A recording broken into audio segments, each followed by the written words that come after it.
भगवते दक्षिणामूर्तये मह्यं श्रियं मेधां प्रज्ञां प्रयच्छ स्वाहा। ओम नमो भगवते दक्षिणामूर्तये मह्यं मेधां प्रज्ञां प्रयच्छ स्वाहा. So you can just repeat after me. Om Omkar Simha Sarvendraya Namaha. Om Omkar Simha Sarvendraya Namaha. Om Omkarodhyana Kokilaya Namaha. Om Omkarodhyana Kokilaya Namaha. Om Omkaranida Shukaraje Namaha.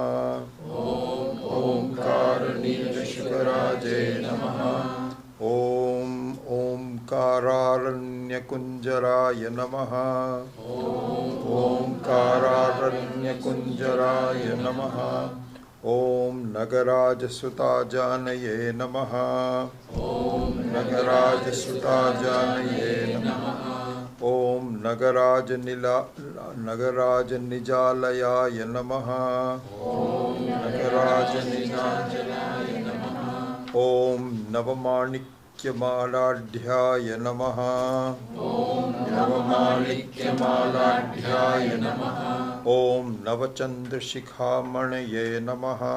Om Navachandrashikhamanaye Namaha. Om Nandita Maunindraya Namaha. Om Nandita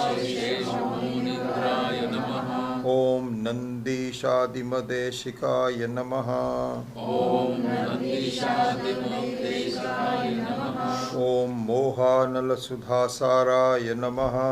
Om Mohanalasadhasaraya Namaha. Om Mohambujasudhakaraya Namaha. Om Mohambujasudhakaraya Namaha. Om Mohandakarataranaye Namaha. Om Mohandakarataranaye Namaha. Om Mohotpalanabhomanaye Namaha. Om Mohotpalanabhomanaye Namaha. Om Bhaktagyanabdhishitanshave Namaha. Om Bhaktagyanabdhishitanshave Namaha. Om Bhaktagyanatrinalaya Namaha. Om Bhaktagyanatrinalaya Namaha. Om Bhaktamboja-sahasranshave Namaha. Om Bhaktamboja-sahasranshave Namaha. Om Bhaktakeki Ghana-ghanaya Namaha. Om Bhaktakeki Ghana-ghanaya Namaha. Om Bhaktakairavarakendave Namaha. Om Bhaktakairavarakendave Namaha. Om Bhaktakoka-divakaraya Namaha. Om Bhaktakoka-divakaraya Namaha. Om Gajananadi-sampujyaya Namaha. Om Gajananadi-sampujyaya Namaha. Om Gajakarmo-jwalakritaye Namaha. Om Gajakarmo-jwalakritaye Namaha. Om Ganga-dhavala-divyangaya Namaha. Om Dhavala-divyangaya Namaha. Om Ganga-pankila-sajjataya Namaha. Om Ganga-pankila-sajjataya Namaha. Om Gaganambar-samvitaya Namaha. Om Gaganambar-samvitaya Namaha. Om Gaganamuktamurthajaya Namaha. Om Gaganamuktamurthajaya Namaha. Om Vadanabjajitabjashriye Namaha. Om Vadanabjajitabjashriye Namaha. Om Vadanenduspuruddishaya Namaha. Om Vadanenduspuruddishaya Namaha. Om Varadanaika-nipunaya Namaha. Om Varadanaika-nipunaya Namaha. Om Vanaviro-jwalatkaraya Namaha. Om Vanaviro-jwalatkaraya Namaha. Om Vanavasa-samullasaya Namaha. Om Vanavasa-samullasaya Namaha. Om Vanaviraika-lolupaya Namaha. Om Vanaviraika-lolupaya Namaha. Om Tejabhunjaghanakaraaya Namaha. Om Tejabhunjaghanakaraaya Namaha. Om Tejasamapi Bhasakaya Namaha. Om Tejasamapi Bhasakaya Namaha. Om Vineyanam Tejapradaya Namaha. Om Vineyanam Tejapradaya Namaha. Om Tejomaya Nijashramaya Namaha. Om Tejomaya Nijashramaya Namaha. Om Damitananga Sangramaya Namaha. Om Damitananga Sangramaya Namaha. Om Darahasajitanganaaya Namaha. Om Darahasajitanganaaya Namaha. Om Dayarasa Sudha Sindhave Namaha. Om Dayarasa Sudha Sindhave Namaha. Om Daridra Dhanashevadhaye Namaha. Om Daridra Dhanashevadhaye Namaha.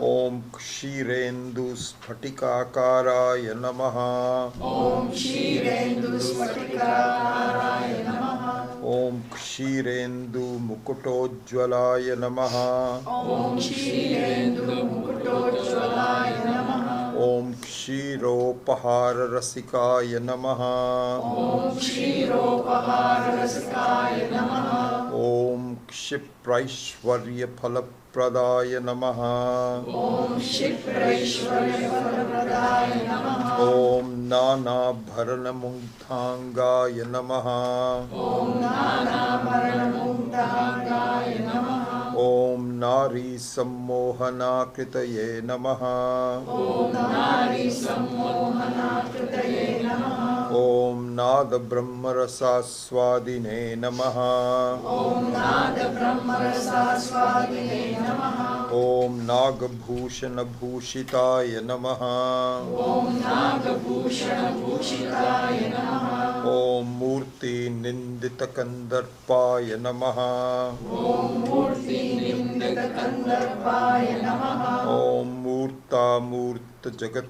Vapushe Namaha. Om Murta Murta Jagat Vapushe Namaha. Om Mula Jnana Tamo Bhanave Namaha.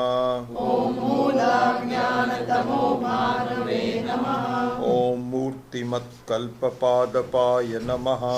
Om Murti Matkalpapadapaya Namaha. Om Tarunaditya Sankashaya Namaha. Om Tarunaditya Sankashaya Namaha. Om Tantri Vadana Tatparaya Namaha. Om Tantri Vadana Tatparaya Namaha. Om Tarumulaika Nilayaya Namaha. Om Tarumule Kanilayaya Namaha. Om Tapta Jambu Nadaprabhaya Namaha. Om Tapta Jambu Nadaprabhaya Namaha. Om Tapta Jambu Nadaprabhaya Namaha. Om Tapta Jambu Nadaprabhaya Namaha. Om Tattva Pustolla Satpanaye Namaha. Om Tattva Pustolla Satpanaye Namaha.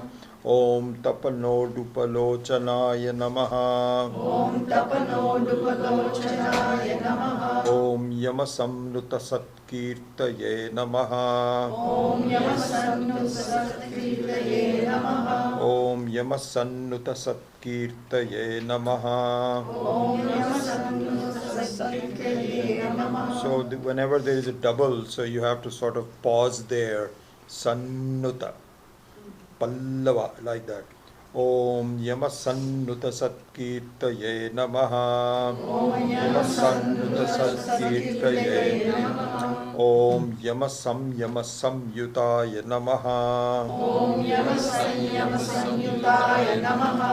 Om Yati Rupadharaya Maunine Namaha. Om Yati Rupadharaya Maunine Namaha. Om Yati Indropasya Vigrahaya Namaha. Om Yatindro Pasya Vigrahaya Namaha. So one other thing I see, so be careful about the short E and the long E. So sometimes I'll say Yatindro Pasya, sometimes I hear you say Yatindro Pasya, it should be यतीन्द्रोपास्य विग्रहाय नमः। ओम यतीन्द्रोपास्य विग्रहाय नमः। ओम मंदारहार रुचिराय नमः। ओम मंदारहार रुचिराय नमः। ओम मदनायुत सुंदराय नमः। ओम मदनायुत सुंदराय नमः। ओम मंदस्मितलसत्वक्त्राय नमः। ओम मंदस्मितलसत्वक्त्राय नमः। ओम मंदस्मितलसत्वक्त्राय नमः। ओम मंदस्मितलसत्वक्त्राय नमः। ओम मधुराधर पल्लवाय नमः। ओम मधुराधर पल्लवाय नमः। ओम मंजीर मंजुपादाब्जाय नमः। ओम मंजीर मंजुपादाब्जाय नमः। ओम मणिपट्टोल सत्कटये नमः। ओम मणिपट्टोल सत्कटये नमः। ओम हस्तांकुरित चिन्मुद्राय नमः। ओम हस्तांकुरित चिन्मुद्राय नमः। ओम हठयोग परोत्तमाय नमः। ओम हठयोग परोत्तमाय नमः।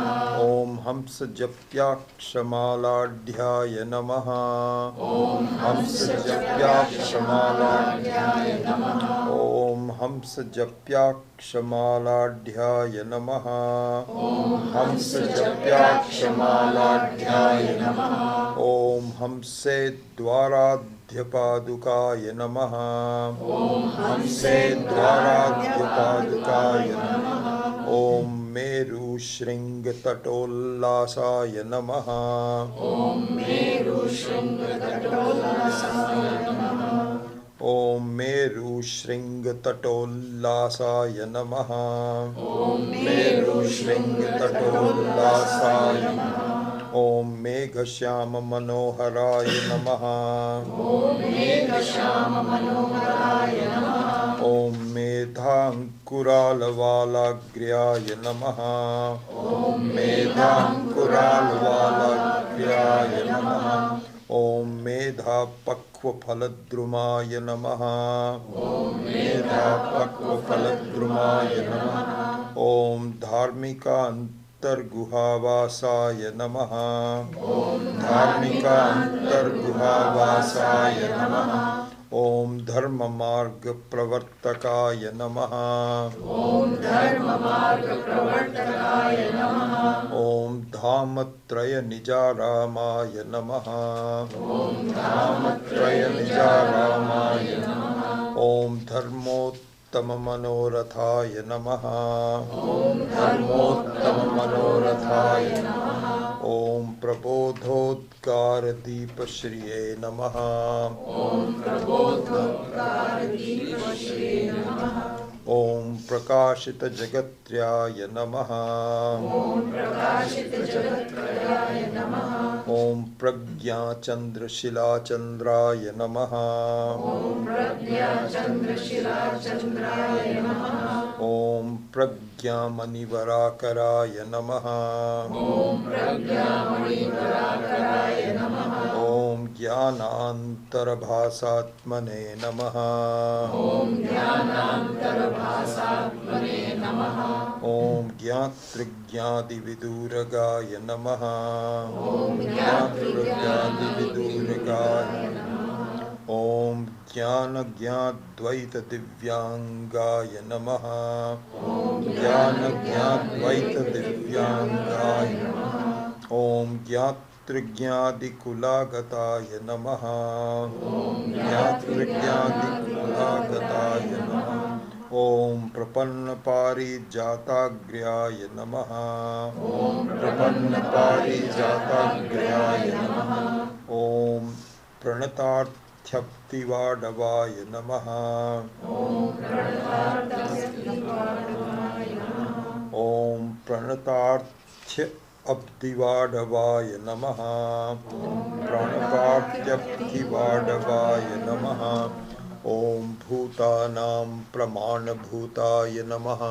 भूतानां प्रमाणभूताय नमः। ओम प्रपंचहितकारकाय नमः। ओम प्रपंचहितकारकाय नमः। ओम यत्तत्त्वमसि संवेद्याय नमः।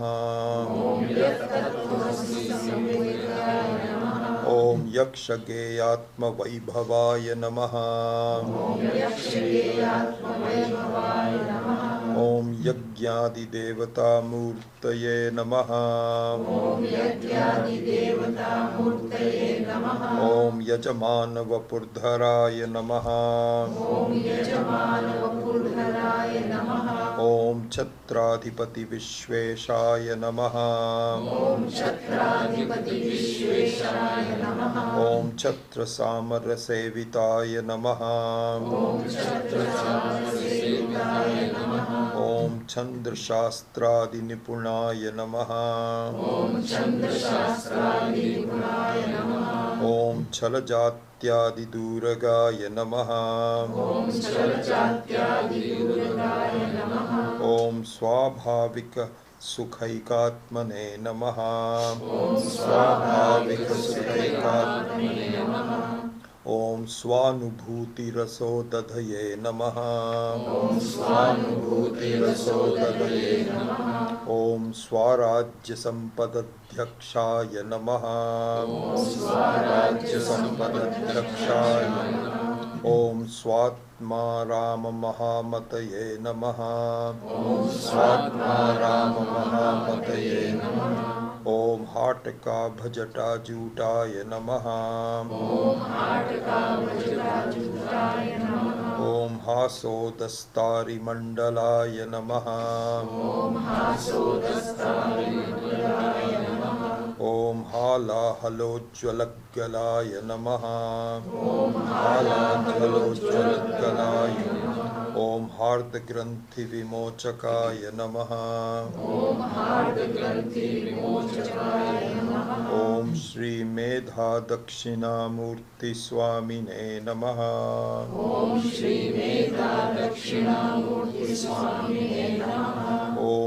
श्रीदयानन्दसद्गुरवे नमः। ॐ श्रीमहेशानन्दसद्गुरवे नमः।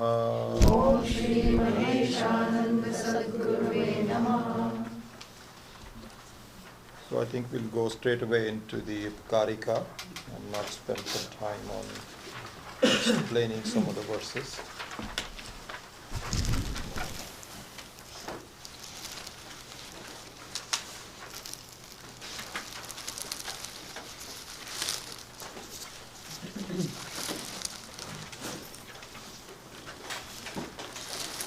But these rose petals are so big, I had enough 108 of them. I did about 4 or 5 flowers. I thought, that sounds enough, but no, I ran short of them. Are these all from your yard? Yeah. Wow. Yeah, all of a sudden they've just they are blossomed, blooming right everything now, is everything. blooming. What flowers are these? Rose? Yeah, these are roses, yeah. Yeah. Roses are the best, I tell you. Yeah. They bloom so often and Yeah, it's so wonderful. throughout the summer.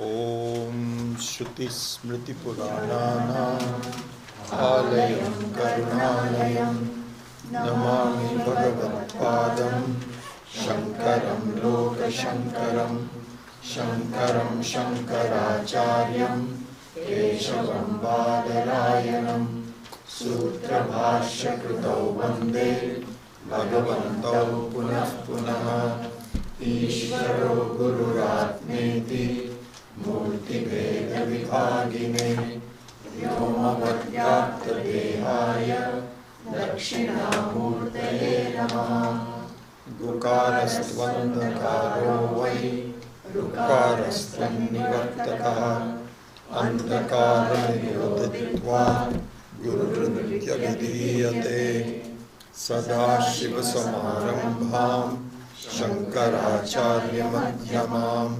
Asmadacharya Paryantam Vande Guru Paramparam. Om Sahana Bhavatu Sahana Bhunaktu वीर्यं करवावहै तेजस्विनावधीतमस्तु मा विद्विषावहै ॐ शान्ति शान्ति शान्ति.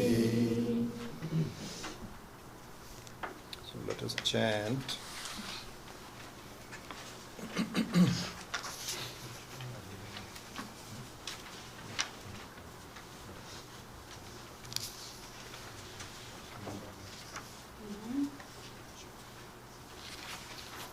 Let's chant Karika number 9, 10 and 11.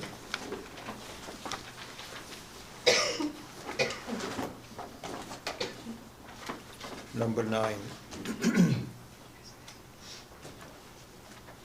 Swapnavrittavapi tvantaha Vrittavapi tvantaha Cetasa kalpitam tvasat Cetasa kalpitam tvasat Bahishcheto grihitam sat Bahishcheto grihitam sat Drishtam vaithatyametayoho दृष्टं वैथत्यमेतयोः जाग्रत् वृत्तावपि त्वन्तः जाग्रद्वृत्तावपि त्वन्तः चेतसा कल्पितं त्वसत् चेतसा कल्पितं स्वसत् बहिश्चेतो गृहीतं सत् बहिश्चेतो गृहीतं सत् युक्तं वैथत्यमेतयोः युक्तं वैतथ्यमेतयोः उभयोरपि वैथत्यम् उभयोरपि वैतथ्यं भेदानां स्थानयोर्यदि वेदानां स्थानयोर्यदि क एतान् बुध्यते भेदान् कएतान् बुध्यते वेदान् को वै तेषां विकल्पकः को वै तेषां विकल्पः.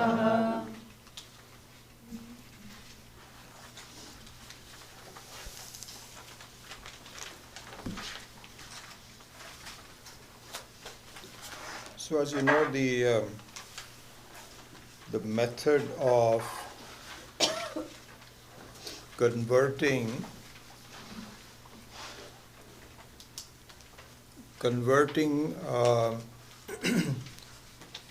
the introduction to knowledge into your own personal life experiences should be understood how that happens. So, as you know, it's the same, just a quick revision of the process of Shravanam, Mananam and Nididhyasanam. So Shravanam starts with saying that there is something that you need to know which you don't know. It's like any other ignorance about any subject matter. So an introduction is given where you say there is an issue that you have in your life that is based on your ignorance, and you need to correct that. So first of all, we don't listen very well because we feel there's a lot of other people saying it and I'm not sure what can be done. And here the message of Vedanta, as you know, is something very, very unique and very peculiar, which says that instead of first establishing yourself, or not establishing, but just taking yourself to be a limited being, and then trying to become relatively unlimited. This is what our life is all about, really speaking, that we start somewhere, and then we start to grow out of that, and through our various experiences, we get better. And we also can reason with respect to what's getting better means, what not getting better means, how could you improve my situation, and so on. This is what we are used to. And a lot of help is given, a lot of advice is provided to you by various sources, friends and wise people, books, etc., etc. Along comes Vedanta, which says, wait. There is an issue here that you need to be very, very clear about. Do not first take yourself to be a limited person and then start pursuing with respect to that reference point. No. Question whether you are a limited person at all or not. This message is not something that we can readily appreciate. What do you mean? What are you talking about? I mean, we are all limited person. And in fact, in the third verse of which is it? Not third. Seventh verse of Dakshinamurti Stotram. This doubt is given. Karya karanataya swami sambandhata shishyacharya tayat. So there the doubt is, what are you talking about? You as an acharya is also limited, and I as a shishya is also limited. Both of us are limited. So the whole thing is nothing but a expansion of the very basic fact that we are all limited. So I don't understand what you're telling me. So the Shastra is very patient. He says, I know. None of us are limited. You take yourself to be limited, I take myself to be limited, we are not. So it's a complete surprise. And at first the mind does not, protests. Finally we say, this person seems to be very sincere. He's not selling me anything. He's not selling a book or anything like this. So let me listen to the person and listen to the Shastra. Then we get it. We say, okay. And you say, all limitations end up in non-limitation, etc., through a lot of the things and so on. But then my behavior doesn't change very much. I behave as though I'm very limited. If somebody says something bad to me, that stings me. If my health is bad, then I am bad. And so it continues on. And the Shastra says, we know. This goes through with everybody. Stick with it. Therefore, it says that really, in the end, in the Kathopanishad and all the other ones we say, is that listen, just listening will not help you. Listening is a start. Understanding the very basics of, this is what is called Tatparya Nishchaya. So you have to look at all the various sources, all the Upanishads, Prakarana Granthas, Bhagavad Gita, Brahma Sutra, whatever literature is available, they all coalesce into a single statement that you are unlimited. And through the study of all this, finally I get to the point that they're all saying the same thing. It's very consistent, it's very precise, and it's a very beautiful introduction to all of that, is that you have so many different books, so many different acharyas, and they're all saying exactly the same thing. It's a pleasure to listen to all the swamis that come, and they all have slightly different examples and different way of communicating and so on, but the essence remains the same, and you immediately recognize it. And in fact, you come to a point where if you have studied enough and you have put in your work, if you listen to someone who apparently everyone is enjoying, but you know that person doesn't make any sense, you say, oh, this person also is not really. So anyway, all I'm saying is that this is all part of listening. This is all Shravanam. Then comes, you have to now, so this is what Kathopanishad and others also are saying, that really the listening is just a start. So this is what is called Atma Kripa. The listening is from Shastra Kripa, Ishvara Kripa, Guru Kripa.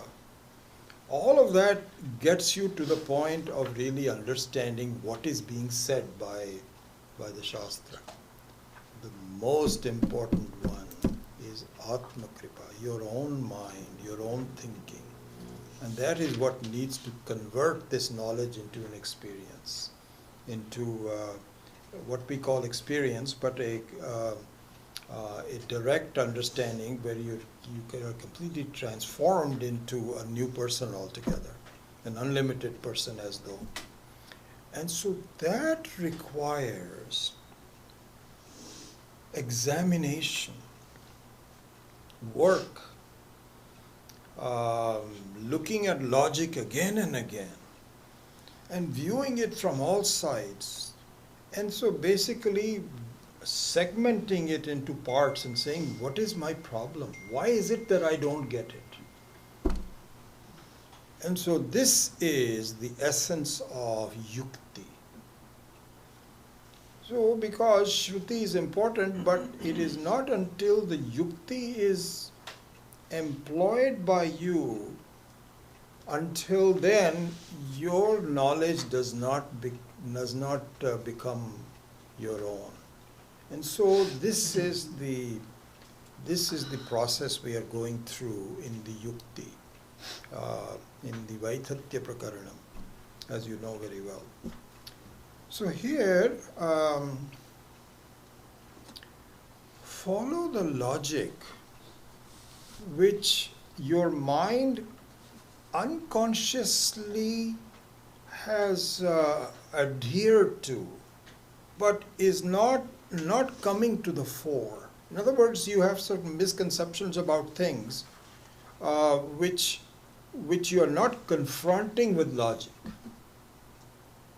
And so the Shastra knows that and helps you employ the correct logic in transforming the Vidya into your own Anubhava. This is what is going on in here. So here, and Mandukya is, of course, is a very special, very advanced Upanishad. Advanced because it distills the knowledge from all the other Upanishads, which says, in the final analysis, you have to see yourself as a person, analyze what are your experiences, and how are these experiences to be interpreted properly. If that's the case, just look at the logic that we are going through.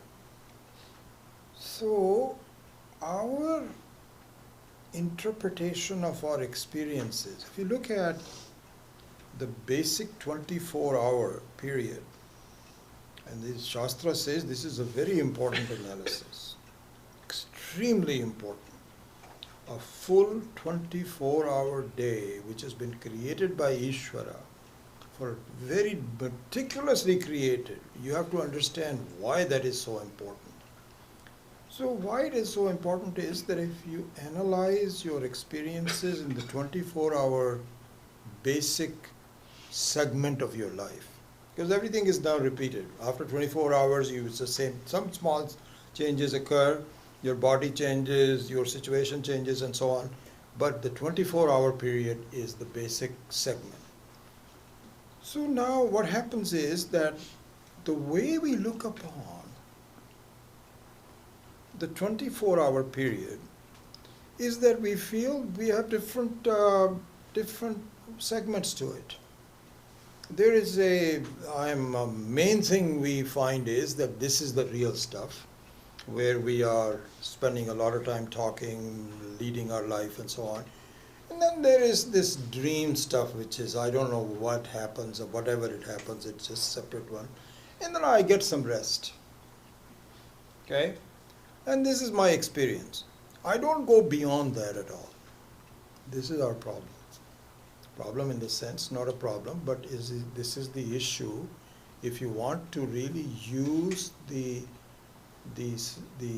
experience of the 24 hours in order to make some very important derived decisions on that. And the Shastra helps us. And he says, listen, It is like these are like lingas. Lingas means that there are signs that are given by Ishvara for you to now solve this puzzle. And if you don't look at this, some of the methods of solving the puzzle, you've lost the ability. This has been given to you. And so he says, here is where you need to now start thinking.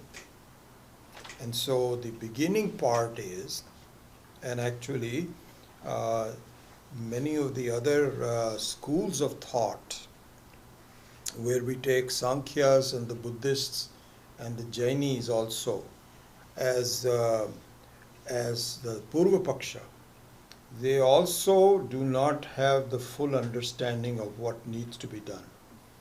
And so they also agree. Take Buddhists for example. So the Buddhists say that, wait a second, we've already gone through this so far. They say that do not try to compare the Swapna Avastha with the Jagrata Avastha, because they are different. And you also nod your head and says, you're right, they are different. This is exactly how I think too. That I had a dream and it's gone now. The main thing is the Jagrata Avastha. And then I also get some rest, and so I have 3 states, they're all different from each other. Okay? And so the Buddhist says, see, they're all different from each other. So don't try to derive the method of understanding your Jagrata Avastha from your Swapna Avastha. No, they are completely different. Shastra says no, that is not true. Pursue this reasoning with very good logic. Okay? And so now we are examining that with the help of the Shastra, with the help of the Karika. So it says, so here's the logic that the Shastra uses. So if I can give you an example, the Purva Paksha, or the objectioner or the doubter, whatever you may call it, Vadi, the name is Vadi.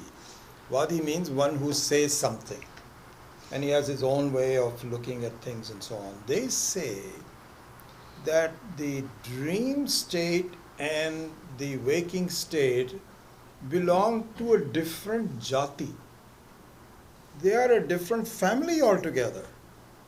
Like, for example, one is a horse family and the other one is a cow family. Shastra says no. They are both of the cow family. They may seem with different colors. It may be a black cow and a white cow, but they are both cows. And it is not until you see that really all anatma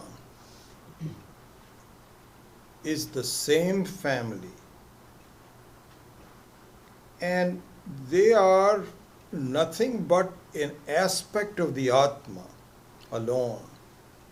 Until you follow this, you are not going to be convinced about your unlimitedness. This is what the Shastra says. So let's follow this logic. Okay?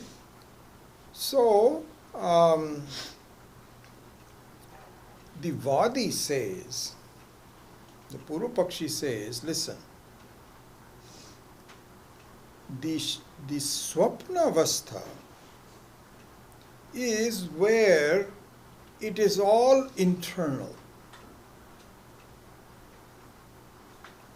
And yes, in the waking state, I see some external things and some internal things, but it's mostly external. So they are completely different. What are you talking about? Why are you comparing them? Shastra says no. In fact, if you analyze your experiences of the two states, they are identical. How? Because in the Swapna Avastha also, you have an outside and an inside. Remember I gave you that example that was the example that I got reminded from Satish's accident. Exactly, it's a very good, relevant example.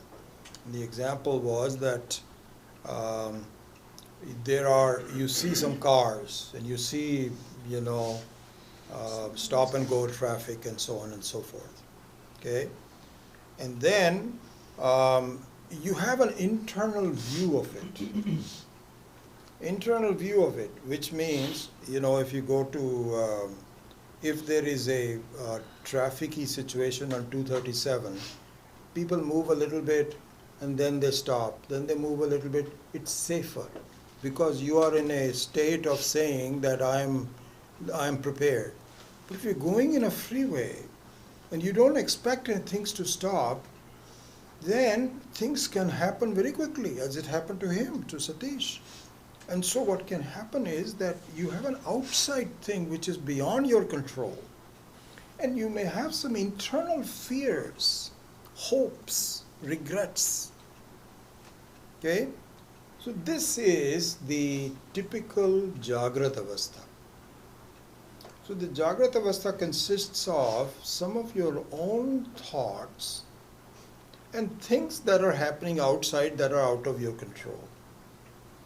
This is the Jagrata Avastha. Shastra says, you clear about it? Are we all agreement? So we say yes. Shastra says, believe it or not, this is exactly what happens in the Swapna Avastha. You say, really? I don't understand that. Yes. Why? Because in the dream state also, you will have an outside thing going on and your internal view of the outside thing. Exactly the same. Exactly the same. It's just that we forget it. It's all gone and so on and so forth. But at that time, in fact, Shastra says, from all practical purposes, the two are identical. This is an important thing for us to really grasp. The only difference is that in the Jagrata Avastha, new experiences that you had never had before determine the state. And in the Swapna Avastha, you recreate those in your own mind. That's all. So the mind acts very similarly. One is brand new, it grasps it, and in the dream, it is manufactured by yourself. This is the difference. But in terms of your experiences, your view, your sukha dukkha, your pleasures and problems, they're identical. They're identical. And this is a very carefully set of conditions left by Ishvara so that you can now cross over this very difficult objection that your mind puts up that this is all very real. And in order to do so, you have to really think about the similarity between the Swapna Avastha and the Jagrata Avastha. This is what the Shastra is saying.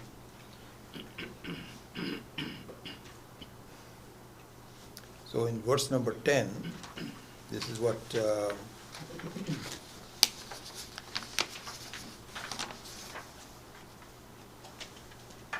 number 9 actually. So 9 and 10 both. So these things that I just talked about are now explained this very well. Swapna pravittau api tu antaha cetasa kalpitam tu asat Bahishcheto grihitam sat drishtam vaithatyam etayo. So he says that in the swapna, in the swapna pravittau apitu, in the dream stage, some things are kalpitam by the mind and some things are taken as being outside. So there is in fact a bheda.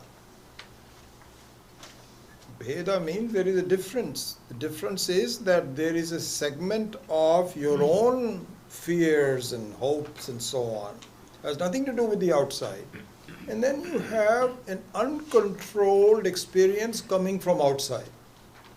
So there also you suddenly, it depends a lot upon your vasanas and how you lead your life and so on. That's why many people that have a difficult life, their dreams are also very difficult because they have fears, and many times the fears of the Jagrata Avastha are not fully processed.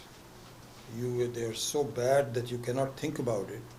But in the Swapna Avastha, that the steam has to be released, and so the same fears come up.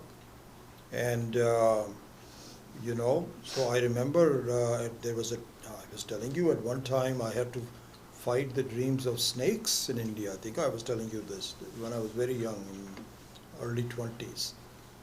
And somebody finally gave me an advice. He said, before you go to sleep, you just tell your mind, think about all the snakes, and you say, you won't bother me. Don't bother me. I'm okay with you. I'm okay with you. You build a peace with them, and sure enough, that really worked. But until then, snakes used to come up in the middle of my dreams. Similarly, it happens very often that you feel that you're missing a plane, you're missing a train. And so all of these sukha dukkhas are also very common. We don't see them, we don't think about it that way. So there is an internal and an external segment of swapna. Then comes the final line. The reality and non-reality occurs in swapna, and at the end of the swapna, both becomes non-real.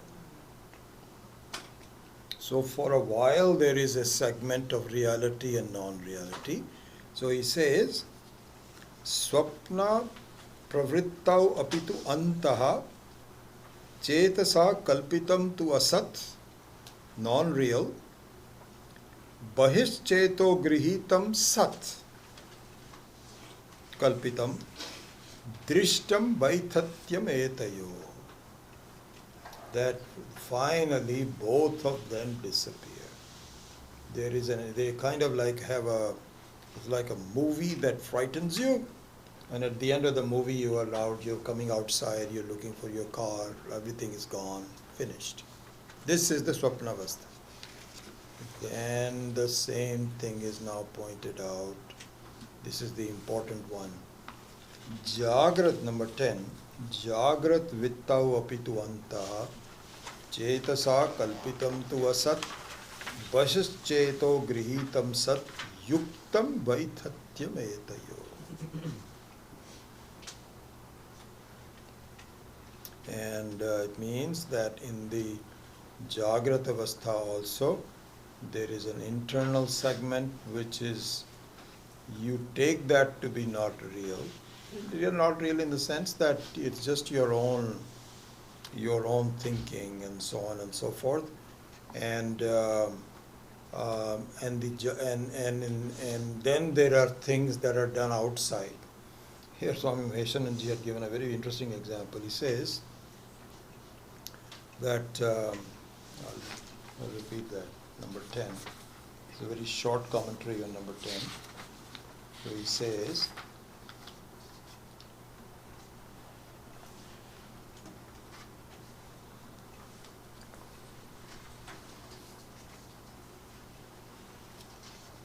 says there's someone that you know, he's just calling it some Anandagiri, some person who said something, you feel that he said something bad to you, towards you.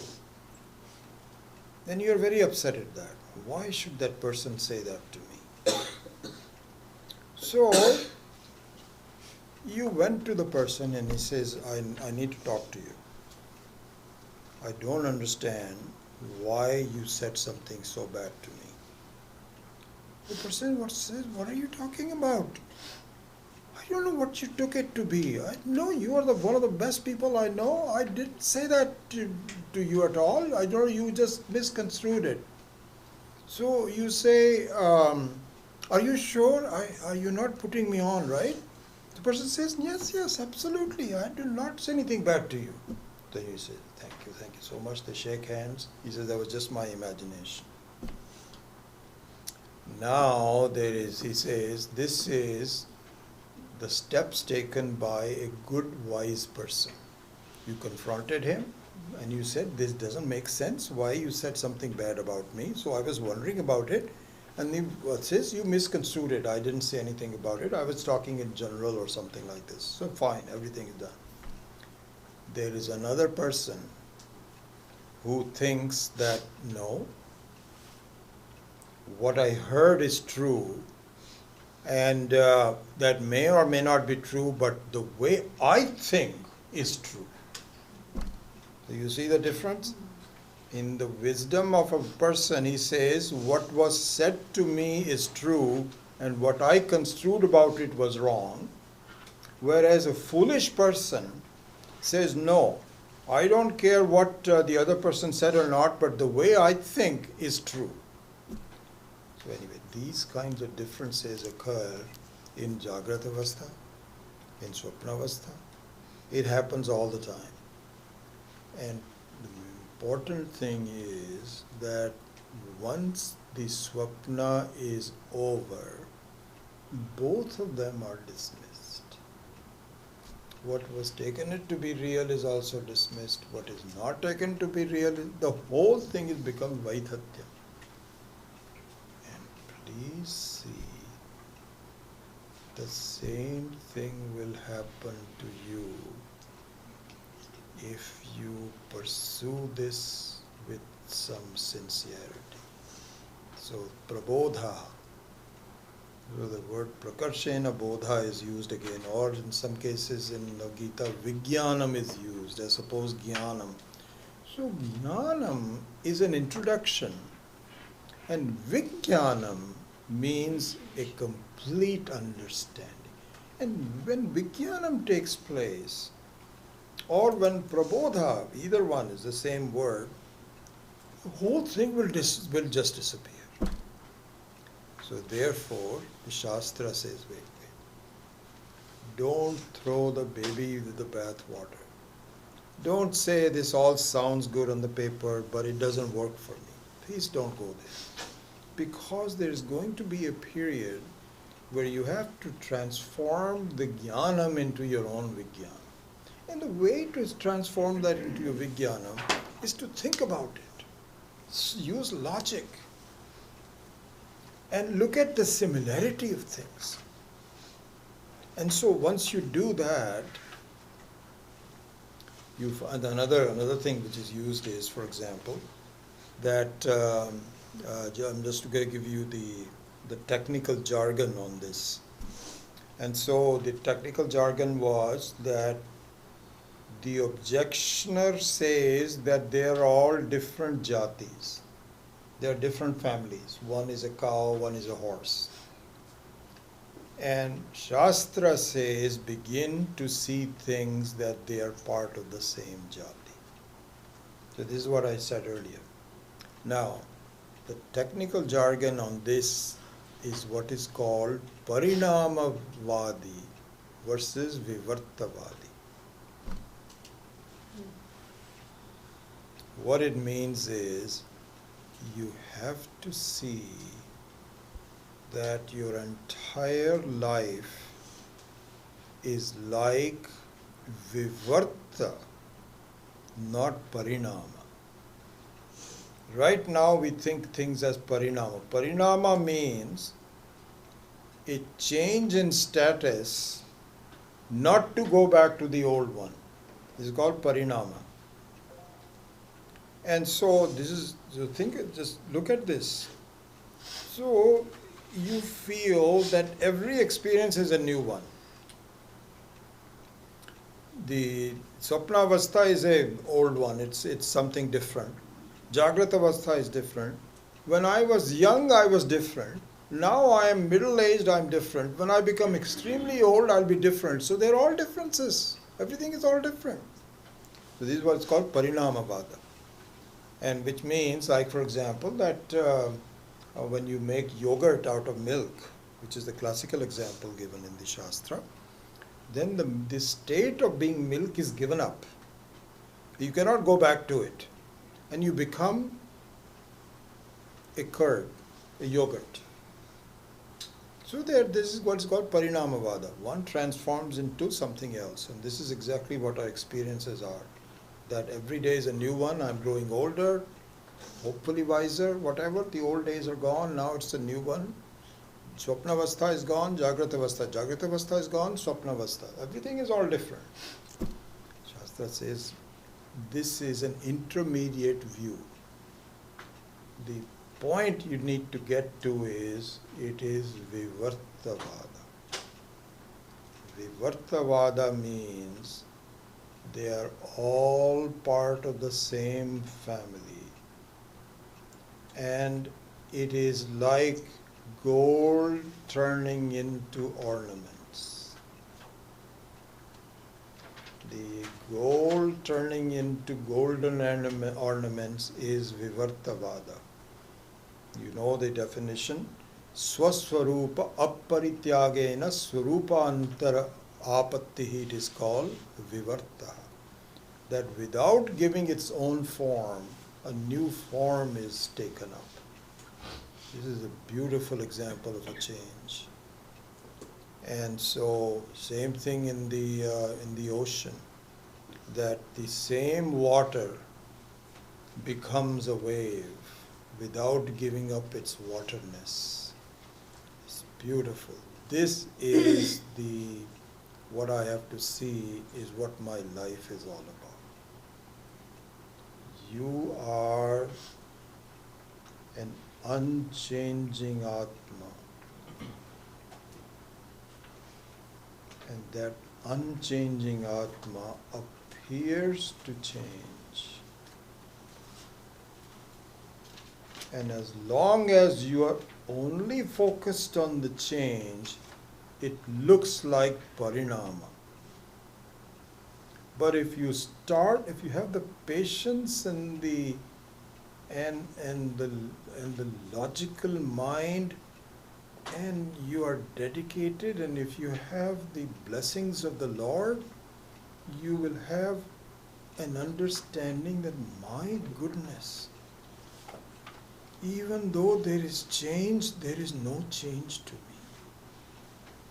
Again, in the Dakshinamurti Stotram, it will come in the sixth verse or so. The same thing will happen. Balyadishu api jagradadishu tatha sarva swavastha swapi vyavrittas, without change. Atma is the young person. Atma appears as an older person. Atma is the one that appears as dreaming.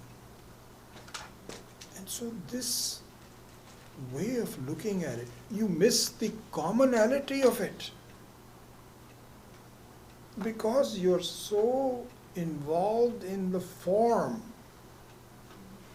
Like the examples of Swamiji also recently gave the same examples, the classical one from Swami Dayanandji, that at the time of the wedding, the bride is very interested in looking at the shape of the ornaments. This is what I like, this is the one. There are quarrels between the mom and the daughter. The mom says, no, this is not a good design. And she says, no, this is the modern one. So this whole discussion is nothing about gold. That's a separate issue. It's all about the form. Exactly what our life is all about. So the Shastra says, please take that example. You are so taken up by the details of your life that you do not even turn your attention to the unchanging yourself. And that attention is being shaped by these verses. So it says that on a fundamental level, please see the analysis of the three repeated states of your experiences in a 24-hour period. 24-hour period, what happens is that this is what Mandukya says. Antah pragyana, bahish pragyana, ubhayatah pragya, and all those kinds of things, which we will revisit again in order to clarify. But the Shastra says, look at your 24-hour period.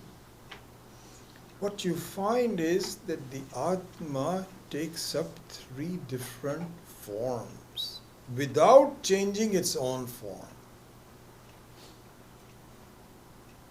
And those are dream state, waking state, and sleep state.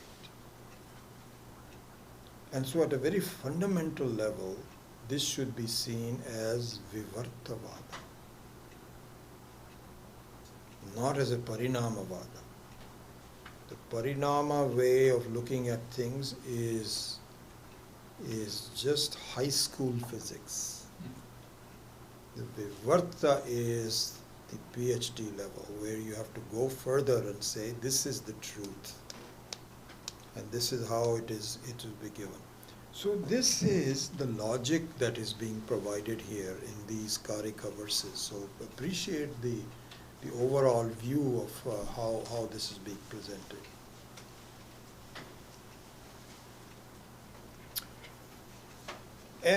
And these verses of the Karika are done in a very interesting way, because the way of teaching, as you know, is to raise a doubt and answer it. Raise a doubt and answer it. This is how Vedanta works. And so, same thing everywhere, even the Bhagavad Gita also. Arjuna says, I don't understand what you're telling me, this karma yoga business and so on and so forth. So then Krishna explains it. Then Arjuna says, but which one is better? Is it jnana yoga better or karma yoga better? And then some answer is given. So this is how it happens. You raise an objection and then you sustain it. So this objection of the Vadi has now been answered. What is the objection? In a summary, that all things are all different. You cannot compare them. And Shastra says that's not true. You can compare them, you should compare them. And look at the similarity of the two. Done. Verse number 11 starts a new objection. So let's look at that. So verse number 11.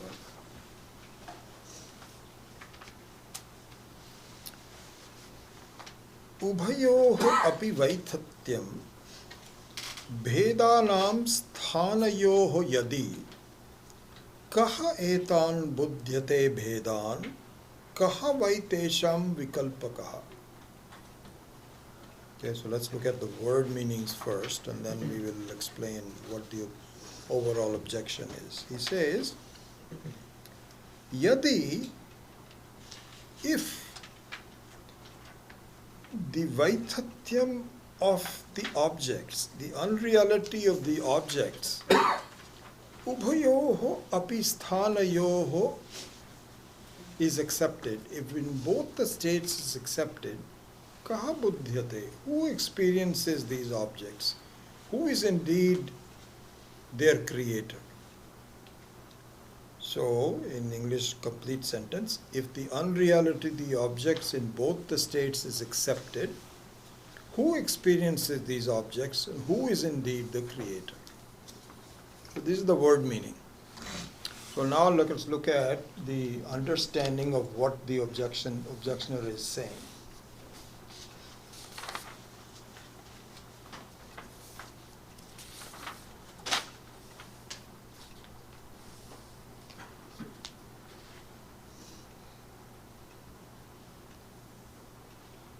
So here, this gets you into an understanding of the core of Vedanta, and all through all of these rather subtle aspects and so on. What is the core of Vedanta? What do the others object about it? And what is our answers to it? All of this is being discussed. It's at a very subtle level that we need to really grasp. So here, and by the way, this is probably most indicative of the rise of Buddhism in India.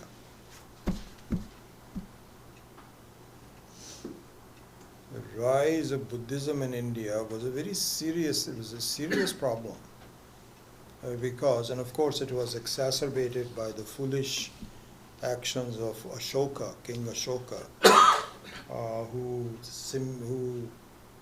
just embraced it and said, yes, all of this Vedas don't make any sense, there is so much violence and so on, and I'm not going to fight, I'm not going to, we should just all meditate, and so on and so forth. And that became the popular thing. Buddhism was already giving some arguments against Vedanta, and then Ashoka embraced it, and so began a big rise of Buddhism in India, which threatened the very genesis of the Vedic thought. And it took a number of people over a long period of time that argued both from an intellectual standpoint, from a realistic standpoint, to get Buddhism out of India, and that it got exported in the other countries, and it still has some presence, historical presence, and but doesn't have the same force that it used to do before. So all these arguments necessarily admitted the serious challenge to Vedanta. So understand what is the serious challenge here. This comes up again and again, but I'll give you one example of this serious challenge of Buddhism to Vedanta. So the Buddhists say, and it's not just Buddhism, it's also others also. It's not, we're just taking one name as such. The Buddhist says, wait a second. You are calling the states as being unreal. Vaithatyam. Vaithatyam means vidatasya bhavam iti vaithatyam. The ability of thing to be called not real. You are saying that, right? We said yes. You are saying that both the experienced are false. So we say yes, it's true. Because that's exactly what happens. In the dream also, so that's another way of reinterpreting what we were just doing before. In the dream also, the experiencer and the experienced, even though there is a difference, so another argument. In the dream, the dreamer is fixed. And this also used to be a very pet example of Swami Dayanandji. So Swami Dayanand used to give this example. He said, suppose you are an entrepreneur and you start some kind of a business. And it seemed like a good business, and so then it seems to grow, and you hired some people to help you, and they were on salary to you. They were not hourly workers, they were really solid workers with you. and both of you were doing well. Then the business started to not so do well. So you went to your workers and you said, I'm very sorry, I'm going to have to fire you because the business is not doing well. So they asked, but what about you? So you said, I am going to continue to work on this because this is my business and I've not given up. I'm going to be there. Swamiji said, so look at this. At one time, there were both workers and you forming a group. Then you fired the workers, so they were dispensable, but you are still there. So you become sthai, and the other ones are just coming and going. This is exactly what happens in a dream. In a dream, the experiencer remains the same. And you have different experiences in the dream. Some good, some bad, changing, funny how the whole dream thing goes. But you remain the same. Exactly the same situation. So Buddhists say, wait a second. You are saying that both the experiencer and the experience are false. So we say yes, because what happens is at the end of the dream, the experiencer also is gone, the experience also is gone. And we say, yes, that's true. Then the Buddhists say, and you are saying that even in the Jagrat Avastha, the experiencer and the experience both will go and we will be rejected, isn't it? So we say, yes, that is exactly right. So Buddhists say there is a problem here, guys. Your own logic does not compute. So we say, why? The Buddhists say, listen, if everything is mithya, what is it respect to which that you're calling it a mithya? You see, you yourself said, your logic was that, we actually went through in some of the earlier verses, that if something is not real, you can only compare it to something that is real. You cannot call something unreal until you have a reference point. So we say you're absolutely correct. That is true. Then Buddhists say, but here you're rejecting the reference point also. Your experiences also you're rejecting, and the experiences also you're rejecting. Nothing is left. What doesn't make any sense? Then the Buddhists say, it's interesting just to look at this. I won't go into that much detail, but it'll give you enough introduction. You are in fact becoming like us. Because indeed, the Buddhists say that the whole thing is nothing but mithya. Whole thing keeps on changing. It is a trick. And then if you just close your eyes, you are not the experiencer. There is no experiences. The whole thing just disappears. And because the whole life of experiences is full of dukkha, this view is that the life is not worth living. You get some joy here and there, but ultimately just making money and raising a family and becoming this, that or the other is just stupidity. Just give everything up. Just close your eyes and disappear. This is what I call shunyavadi. Just nothing is left at all. That is sukham for you. He said, what the heck are you talking about? Anyway, this is what our arguments just go back and forth.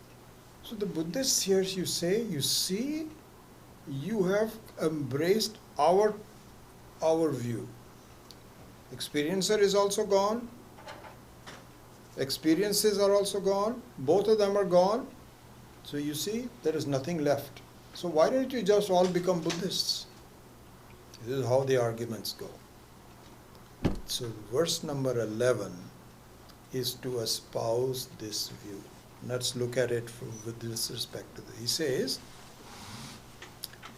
Ubhayoho api vaithatyam bhedanam sthan yadi ubhayoho sthanayoho bhedanam vaithatyam. If in both cases all experiences and everything is all vaithatyam, kaha etan buddhyate bhedan? Where is the reference point then? Everything is gone. Kaha bhedan bhedate? Ko vai tesham vikalpakaha? For whom are they meant for? You yourself said that everything has disappeared and so on. So then nothing is left. So there is no reference point. Nothing is simple. So your whole theory of Vivartavada is gone. Because in Vivartavada, what is the situation? In Vivartavada means that the goal stays the same. Here you're saying that there is nothing left. Everything is gone. See, so this view is to espouse that there is no such thing as the Atma. You show it to me. You show me everything you have to show. You have to show me where the Atma is. Can you show the Atma to me? So we said, not really. See? Is there anything in the world that you cannot see and you say it is there? And so we humor him and says, no, there is no. Then that's it. This whole Hinduism, this Vedic thought is just a bunch of nothing. You just become a Buddhist. So we say no. Because Atma is something that does not need a pramana. It is Swatasiddha. What? What are you talking about? It does not need pramana. You cannot, this is going against science, it's going against experiences and so on. So we say that's exactly right. It is going against all of that. But are you willing to listen to me where I prove to you that the Atma is, that does not require any pramana? So he said, no, I'm not willing to listen to you. So we part company. So then we ask our own students that please see the fallacy of this argument and then proceed further. But this argument is the heart of the verse number 11. Ubhayo api vaithatyam. So this is a question. So number 11 is the viewpoint of a Vadi, of a Buddhists. Okay? Then comes the answer to that in verse number 12, which I will briefly state and also give you the word meaning and so on. But this starts the very basis of the Vedantic answer to this, which will go on for quite a while. So let's start with that. So number 12, we did not chant it, so let's chant it first. Kalpayati atmanam, kalpayati kalpayati atmana atmanam, kalpayati atmanam, atma devah swamayaya, sa eva buddhyate bhedan, iti vedanta nishchayaha. So iti vedanta nishchayaha means that this is our firm, clear conclusion. There's no two ways about it. We don't. This is where I sometimes even differ with Swami Paramarthananda's depiction. Because when Swami Dayanand taught us, he says, please never refer to Vedanta as a philosophy. He says, be very careful. Swami Paramarthananda uses the word philosophy quite often. But it's not as though he's not clear about it. I'm not saying that. It's just the choice of words that he did. Swami Dayananda would never do that, and I don't either. So when you say Vedanta Nishchayaha, it doesn't mean this is our philosophy. It means this is exactly what it is. This is knowledge. The fact that this is a table is not a philosophy. You cannot say, this is my philosophy that this is a table. Somebody says, no, I think my philosophy is it's a chair. It is what it is. And so Vedanta Nishchaya means that it is our firm conclusion. What is our firm conclusion? It says, Devaha Atma Kalpayati Atmanam Atmana Swamayaya. He says that you cannot say that there is no person with reference to which other things become unreal. You cannot say that because Atma does it by itself. You don't need anything else. So the Buddhist says this doesn't make any sense at all. What are you talking about? So we say, fine. You do whatever you want to think about it, but if you're a student, follow this logic. So it is interesting. Swami Dayananda used to also say that. He says, the Vedantins are sometimes accused as Mayavadins. People say, oh, those are Mayavadi. So what is this accusation? Whatever you cannot explain, you say this is due to Maya. Is this the way to have logic? They say that this is the Vedantins or Mayavadins. They just dismiss things without any logic and so on and so forth. I say, no, you misunderstand. We are not Mayavadins, we are Brahmavadins. In fact, it's just the opposite of what you think about us. We are, in fact, of the view that there is something that is never changing, it is real and doesn't need any pramana. It is obvious, very obvious. And we are going to study this in the revision of the Gita class also. It means that once you understand it, once your mind is prepared, you will see that, my goodness, how could I miss the Atma? It is not something which, as Swami Paramarthananda had pointed out in his lectures on the Gita, and others do too, it's not just unique to him, that right now our view is that I will have an experience of the Atma later. This is a falsity. There is no experience possible without Atma. It is so common that it cannot be even, your mind has a hard time on even seeing. It is the most common thing that you are always there. How can you miss yourself? It's just that you wrongly interpreted who you are. That's the only issue. So therefore, our view is that the Atma is the reference point, which sees all these experiences and creates them out of his own Maya Shakti. Just like you have a dream, it comes out of your own self through some kind of a power of dreaming.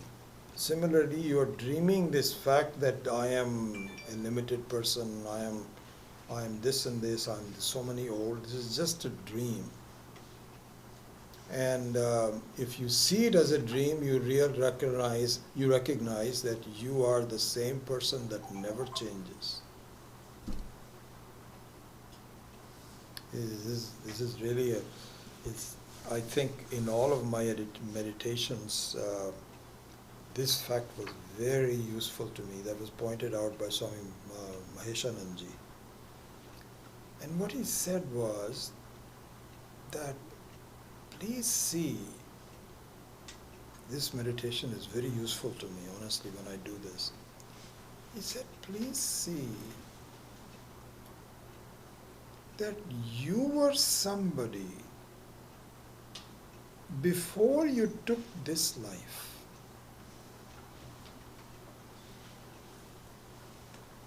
It's like, before you got married,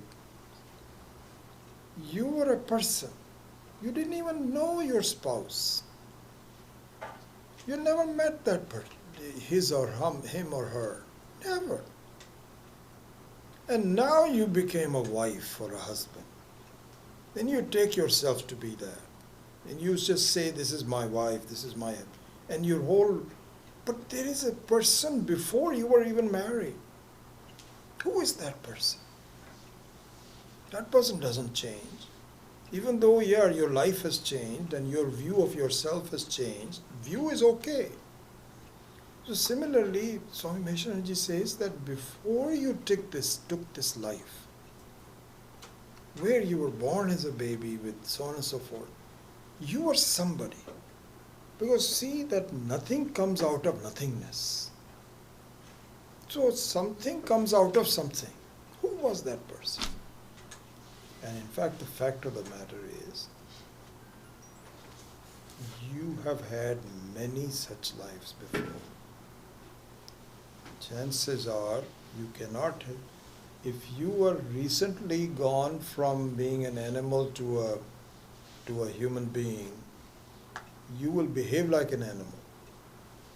But if you are a normal person, that means you have had hundreds, thousands, perhaps millions of such human lives before. Lots of families, lots of kids, lots of friends, lots of jobs, lot of occupation, health problems, many, many times.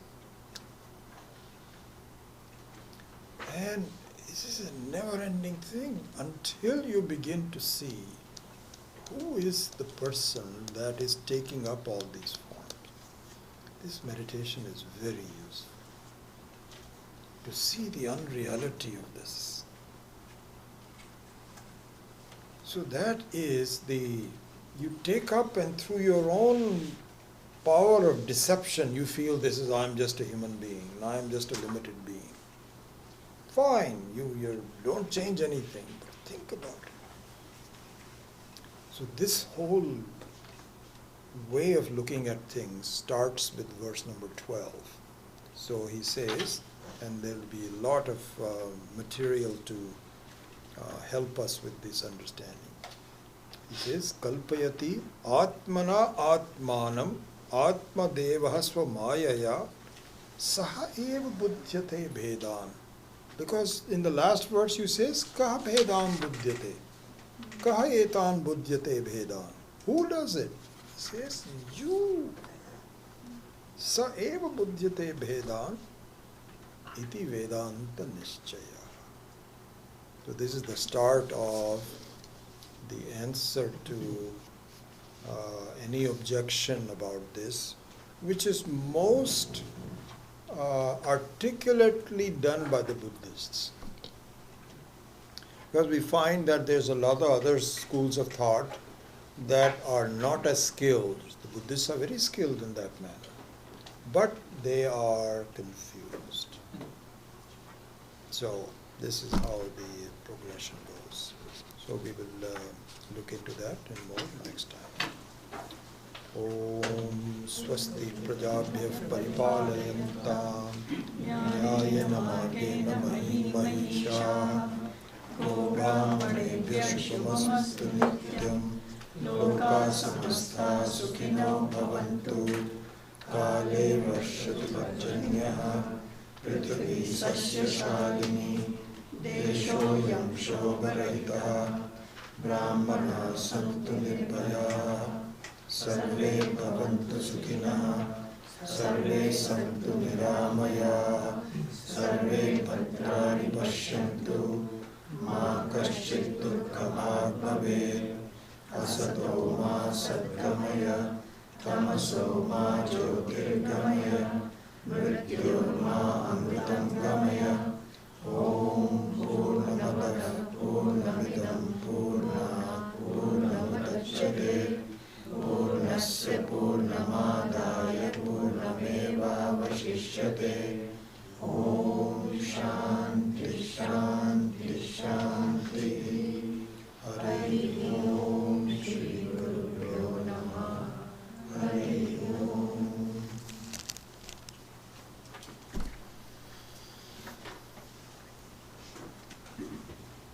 Yes, Kalpana. In the beginning, you used the word Tatparya Nishchaya. Can you explain that? So Tatparya Nishya means that the central vidya of the Vedas. So Tatparya means the essence. What does it mean? So, for example, this is an interesting thing that there's a lot of Upanishads that talk about creation. Even Taittiriya Upanishad we did. Atmanaha Akasha Sambhutaha Akashat Vayu Vayo Agnihi, etc. So there is a description about creation. So with respect to the Tatparya Nishchaya. But that description about the creation in the Taittiriya Upanishad and elsewhere also is not the essence is not about creation, but about the fact that the Atma by itself is neither created nor can change. So the Tatparya is, in fact, Adi Shankara had given this very beautiful verse which says, Ardha shlokena pravakshyami yat grantha kotibhihi uchyate, something like that. That in half a verse I will tell you what the essence of the Tatparya is. And the Tatparya is Jagat Mithya Brahma Satyam Jivoho Brahma Evanatu Aparaha. This is the Tatparya. That you are the Satyam, you the Brahma is the Satyam, and the entire set of experiences is Mithya.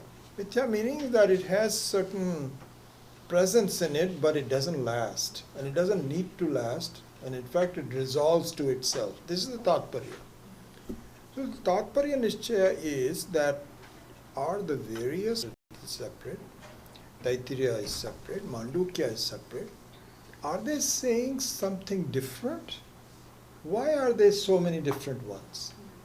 So the Tatparya Nishchaya means that really the message of all of them is the same. Brahma Satyam Jagan Nitya Jivaho Brahma Eva Natu Aparaha. This is the Tatparya. So that is the essence of it. So our minds also, already feel maybe there is something else. I need to study something else because I'm not completely satisfied with what I have studied so far. It has not given me the result. So my feeling is that I should do something more differently. When in fact the fact of the matter is that this Tatparya is the one I should focus on and view the various enunciations of different, like in Ishavasya Upanishad and so on and so forth, that the Tatparya remains the same. This is called Tatparya Nishchaya.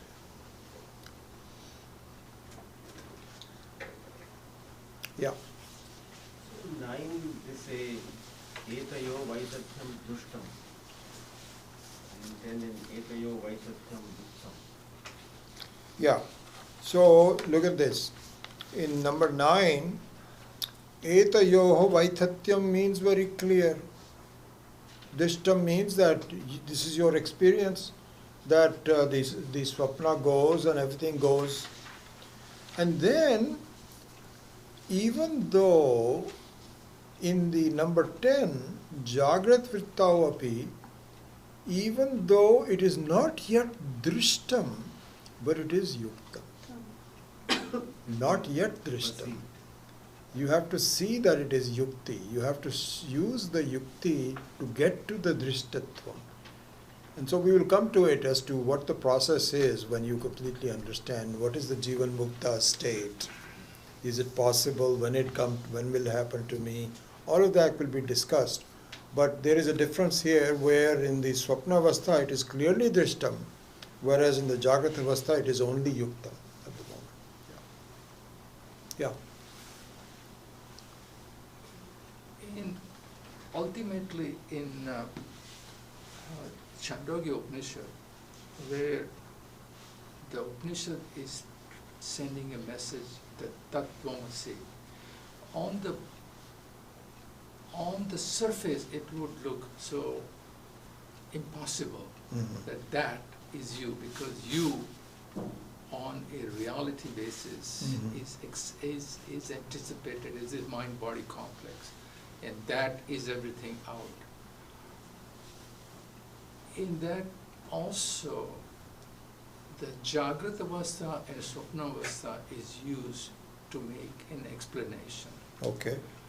of using Anvaya and Vyatireka. Yeah. Anvaya meaning that is Jagrata Avastha and Swapna Avastha both are mutually exclusive. One cannot be in Jagrata Avastha while one cannot be in Swapna Avastha. We say they are the same, but they are mutually exclusive. So, what doesn't change? Anvaya is the Jagrata Avastha and consciousness. And when the dream comes, one is gone, Vyatireka, Yeah. but the consciousness remains. Right. And therefore, my understanding is that the use of Anvaya and Vyatireka leads to an understanding of Tat is same as Tvam. Correct me if my understanding is appropriate or not. No, I think it is. In both cases, you can say that the Vyatireka is actually the one that changes, but the Anvaya means that it doesn't change. So you can apply it to either the difference between the Jagrata Avastha and the Swapna Avastha, or you can apply it to Ishvara and Jiva, which will come later on. So in the case of Ishvara, it is the person who creates, and Jiva is the created. But the creator and the created both enjoy the same vastu, which is Satchidananda. And so there it says Bhagatyaga Lakshana, that you keep away the differences for the time being until you see that the essence of the two are the same. So just like, for example, you say, Soyam Devadatta, that the old person that you saw there is the same person that you're seeing here. So there you say, oh my goodness, wow, it's the same person. I thought they were different looking persons. No. This is the same person that has that sense is the difference between Ishvara and... So yes, there are some obvious differences between them. So the ocean is different from a wave, but both the ocean and the wave have the same water. Essentially they are the same. The oceanness is just a way of describing a functionality, and a waveness is also a way of describing a functionality. A way of describing functionality doesn't really have much meaning. It's the reality of what the two are. One can be and the other. Ocean is the one which is also wave, and wave is nothing but the ocean. It's just a way of looking at it. So yeah, it's pretty much the same. Anvayavati Rekha can be used either in the Swapna and Jagrata Avastha or in the case of Tattvamasi. Yeah, your understanding is correct. Okay, very good. We'll see you next week.